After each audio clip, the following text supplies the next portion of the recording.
মেঘু আর বোকা গফর। ঝুমঝুমি গ্রামটি ছবির মতো সুন্দর হলেও সেখানকার চাষি গফর আলী ছিল একটু অন্যরকম। সবাই তাকে ডাকতে বোকা গফর। তার সরলতার সুযোগ নিয়ে গ্রামের মানুষ তাকে প্রায়ই ঠকাত। একদিন প্রচণ্ড খরায় গফরের ধানের জমি ফেটে চৌচির হয়ে গেল। সে আকাশের দিকে তাকিয়ে বলল, আল্লাহ, একটা মেঘ যদি শুধু আমার জমির ওপর এসে বৃষ্টি দিত। ঠিক তখনই তার মাথার ওপর ভেসে এলো তুলোর মতো ছোট্ট একটা টুকরো মেঘ। গফর অবাক হয়ে তার নাম রাখল মেঘু। বিস্ময়কর ব্যাপার হল, মেঘু শুধু গফরের কথাই শুনত।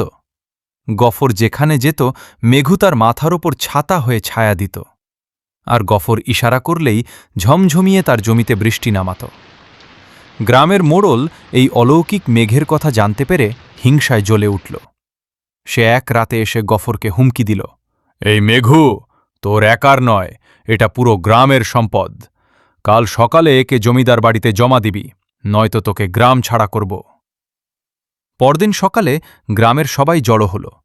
মোড়ল মেঘুটিকে কেড়ে নেওয়ার জন্য হাত বাড়াল। গফর মনে মনে খুব কষ্ট পেল। সে মেঘুর দিকে তাকিয়ে ফিসফিস করে বলল, মেঘু, ওরা তোমাকে বন্দী করতে চায়, তুমি ওদের উচিত শিক্ষা দিয়ে দাও। ব্যাস, মেঘু মুহূর্তের মধ্যে কালো কুচকুচে রূপ ধারণ করল। তারপর কড় কড় কড় কড়র কড়াত শব্দে শুধু মোড়ল আর তার চামচাদের মাথার ওপর এমন মুষলধারে বৃষ্টি আর বজ্রপাত শুরু করল যে তারা প্রাণ ভয়ে চিৎকার করে দিকবিদিক ছুটে পালাল। অথচ গফরের গায়ে একটা ফোঁটাও পানি লাগল না। সেই থেকে গ্রামের কেউ আর গফরকে ঠকানোর সাহস করেনি।